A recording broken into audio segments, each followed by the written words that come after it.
Assalomualaikum, yaxshimisiz, yaxshi keldingizlarmi? Sizlar yuklar ham var. Charchamayapsizlarmi? Xizmat etib. Kredit bo'yicha savollarimiz bo'lsa, zaruratlar bo'lsa, kimda bemalol aytsangiz tushuntirib yordam beramiz.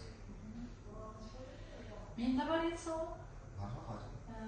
Men 20 million kredit olajaydim. Mal chorvachilik, mal olib netish.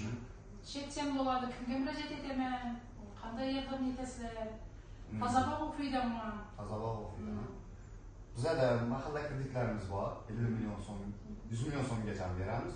50 million olish xohishimiz bo'lsa, ishsiz fuqaroni o'z-o'zini bank to'lagan holda 26%dan istiqbolli ayol kreditlash turimimizdan chiqarib beramiz. 50 million kartangizga tashlab beramiz. Ishtirokchi ham kafil qilinadi. Bemalol xohlagan ehtiyojingiz uchun olib ishlataverasiz, foydalansangiz bo'ladi. Foizi qancha?